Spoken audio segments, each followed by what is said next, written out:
दोस्तों नमस्कार। स्वागत है आप सभी का टॉपर क्लासेस में। देखेंगे हम आज जीएस में ज्योग्राफी के कुछ महत्वपूर्ण सवालों को मैं लेकर आया हूँ।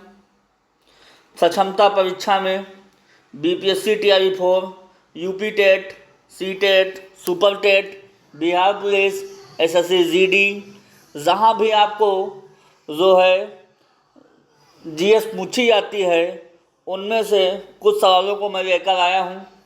पहला क्वेश्चन है, निम्न में किस राज्य की सीमा बांग्लादेश से नहीं लगती है? पहला ऑप्शन है मेघालय, दूसरा है त्रिपुरा, तीसरा है मणिपुर, चौथा है मिजोरम। तो एक ट्रिक है, उसको याद रखिएगा। ममता बनर्जी, MAMTA, ममता और बनर्जी, ठीक है। एम से याद रखिएगा मेघालय, क्या रखे मेघालय। ए से असम, एम से मिजोरम, टी से त्रिपुरा और फिर ए से आ जाता है असम। असम 2 बार काटता है। और बनर्जी पश्चिम बंगाल की मुख्यमंत्री ममता बनर्जी हैं, इसलिए बनर्जी से याद रखिएगा वेस्ट बंगाल मतलब पश्चिम बंगाल। तो इसमें से कौन कौन से प्रदेश आ गए? असम, त्रिपुरा, मेघालय, मिजोरम और पश्चिम बंगाल। तो दोस्तों मेघालय होता है, त्रिपुरा होता है, मिजोरम होता है। तो कौन नहीं होता है? तो याद रखिएगा मणिपुर नहीं होगा। कौन नहीं होगा? मणिपुर। ऑप्शन नंबर सी के साथ हम जाएंगे, इसलिए इसका ऑप्शन क्या हो जाएगा? जो है मणिपुर सही हो जाएगा। दोस्तों समझ में आ गया होगा। अगर समझ में आ गया हो चैनल को लाइक करिए, सब्सक्राइब करिए और दोस्तों में शेयर करिए। इसी तरह चुनिंदा क्वेश्चनों को देखने के लिए टॉपर क्लासेस को ज्वाइन करिए। अगले क्वेश्चन पे चलते हैं। गुरु शिखर पर्वत चोटी कौन से राज्य में अवस्थित है? पहला है राजस्थान, दूसरा है गुजरात, तीसरा है मध्य प्रदेश, चौथा है मिजोरम। तो दोस्तों याद रखिएगा, जो गुरु शिखर पर्वत चोटी है वो राजस्थान में है। कहाँ है? राजस्थान में। इसलिए ऑप्शन नंबर ए सही हो जाएगा आपका। किसके साथ जाएंगे? ऑप्शन नंबर ए के साथ जाएंगे। अगर यहीं पर कहा जाए कि क्षेत्रफल की दृष्टि से सबसे बड़ा राज्य कौन सा है, तो वो भी राजस्थान हो जाएगा। क्या हो जाएगा? राजस्थान। अगर पूछे भारत में किस राज्य की तटरेखा सबसे लंबी है, तो याद रखिए गुजरात की सबसे अधिक तटरेखा है।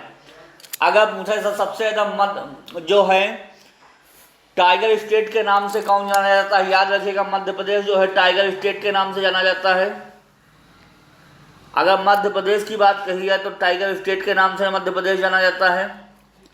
और मिजोरम की सीमा जो है पश्चिम बंगाल से लगती, पिछले क्वेश्चन में हमने इसका जिक्र किया है। इस चारों क्वेश्चनों को हम देखेंगे। राजस्थान क्षेत्रफल में सबसे बड़ा राज्य है। गुरु शिखर पर्वत चोटी राजस्थान में स्थित है। गुजरात सबसे लंबी तटरेखा वाला राज्य है। मध्य प्रदेश को टाइगर स्टेट के नाम से जानते हैं। और मिजोरम जो है पश्चिम बंगाल से सीमा लगती है। और जो है अगर कहा जाए प्रतिशत के आधार पर सबसे ज़्यादा वन कहाँ है, तो मिजोरम में याद रखिएगा। प्रतिशत के आधार पर सबसे ज़्यादा वन कहाँ है? मिजोरम में, याद रखिएगा। ठीक है, आपको समझ में आ गया होगा। अगले क्वेश्चन पे चलते हैं। नंदा देवी शिखर कौन से राज्य में अवस्थित है? पहला ऑप्शन है राजस्थान, दूसरा है गुजरात, तीसरा है मध्य प्रदेश, चौथा है उत्तराखंड। तो दोस्तों नंदा देवी जो शिखर चोटी है ये हमारे उत्तराखंड में स्थित है। कहाँ है? उत्तराखंड, देवभूमि उत्तराखंड। उत्तराखंड में इसके साथ हम जाएंगे। नंदा देवी शिखर पर्वत जो है उत्तराखंड में अवस्थित है, इसलिए ऑप्शन नंबर डी सही हो जाएगा। अगले क्वेश्चन पे चलते हैं। दोस्तों समझ में आ गया होगा।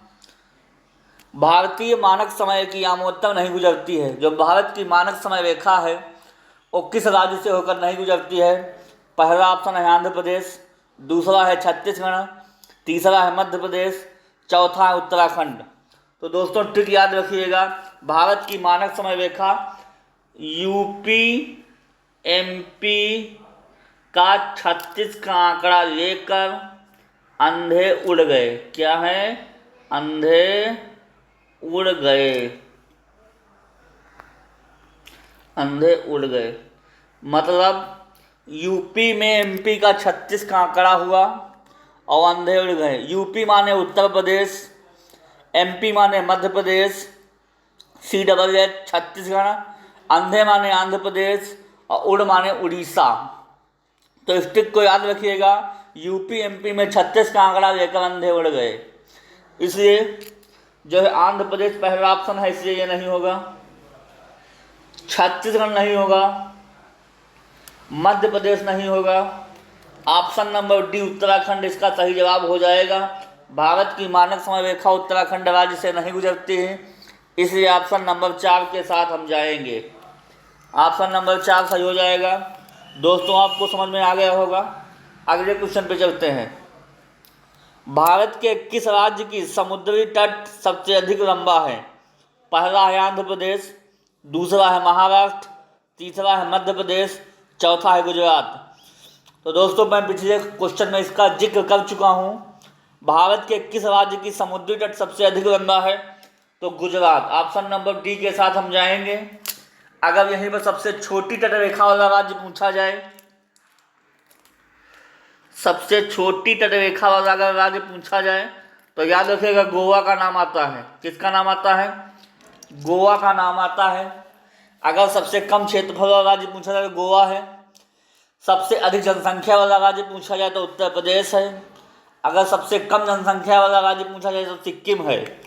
तो इस क्वेश्चनों को ध्यान रखिएगा, परीक्षा में पूछे जाते हैं सवालों को।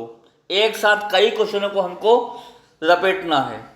अगला क्वेश्चन है, बॉक्साइट किसका अयस्क है? पहला है सीसा, दूसरा है लोहा, तीसरा है कार्बन और चौथा है एल्युमिनियम। तो आप लोगों को पता होगा जो बॉक्साइट होता है वो एल्युमिनियम का अयस्क है। किसका? एल्युमिनियम का। इसलिए ऑप्शन नंबर डी के साथ हम जाएंगे। ठीक है, आपको समझ में आ गया होगा। अगर पूछा जाए यहाँ पर ग्रेफाइट किसका प्ररूप होता है? ग्रेफाइट तो ये होता है कार्बन का। किसका प्ररूप होता है? ग्रेफाइट कार्बन का प्ररूप होता है। हीरा और ग्रेफाइट किसके हैं? कार्बन के। अगर यहाँ पर पूछा जाए ग्रेफाइट सुचालक है कुचालक, तो याद रखें ग्रेफाइट सुचालक है जबकि हीरा क्या होता है? कुचालक होता है। ग्रेफाइट सुचालक है जबकि हीरा क्या होता है? कुचालक होता है। कार्बन के दो प्ररूप हैं, ग्रेफाइट और हीरा। ठीक है, समझ में आ गया होगा। अगले क्वेश्चन पे चलते हैं। अगला क्वेश्चन, भूकंप की तीव्रता का मापन किया जाता है। पहला है रिएक्टर पैमाने पर, दूसरा है केल्विन पर, तीसरा है डेसिमल, चौथा है पास्कल। तो दोस्तों भूकंप की जो तीव्रता होती है वो किसमें नापते हैं? रिएक्टर पैमाने से नापते हैं। किससे नापते हैं? रिएक्टर पैमाने से। इस ऑप्शन नंबर ए के साथ हम जाएंगे। अगर पूछे जाए ध्वनि की तीव्रता किसमें नापी जाती है तो याद रखिएगा डेसिमल में नापते हैं ध्वनि की तीव्रता। ठीक है, आपको समझ में आ गया होगा। अगर पूछा जाए पास्कल किसका मापन होता है पास्कल से, तो याद रखिएगा जो दाब का मापन होता है पास्कल से होता है। और डेसिमल से ध्वनि की जो है तीव्रता नापी जाती है। और केल्विन जानते हैं ताप का मापन किसमें होता है? केल्विन में या डिग्री सेंटीग्रेड में होता है। और भूकंप की तीव्रता रिएक्टर पैमाने में होती है। इसलिए चारों ऑप्शन आपको क्लियर हो गए। ये चारों पूछे जाने वाले सवाल हैं। अगले क्वेश्चन पे चलते हैं। रिपीटेड क्वेश्चन है वही, इसका ऑप्शन क्या हो जाएगा? रिएक्टर पैमाने पर हम लगा देंगे सवाल नंबर। भूकंप की तीव्रता मापन किसमें होता है? रिएक्टर पैमाने में। बस दोस्तों सवालों की श्रृंखला यहाँ खत्म होती है। आज का सेशन कैसा लगा कमेंट बॉक्स में ज़रूर कमेंट करिएगा। आप लोग लाइक नहीं करते हैं, लाइक ज़रूर करें, मोटिवेशन मिलता है। तो चैनल को लाइक करें, सब्सक्राइब करें और भी दोस्तों को जोड़िए। इसी तरह मैं अच्छा कंटेंट आपके पास पेश करता रहूं और आपके कंपटीशन में सब कारगर साबित हों। ऐसे चुनिंदा क्वेश्चनों को टॉपर क्लासेस को ज्वाइन करिए, लाइक करिए, सब्सक्राइब करिए। इसी के साथ मैं आज की वाणी को विराम देता हूं।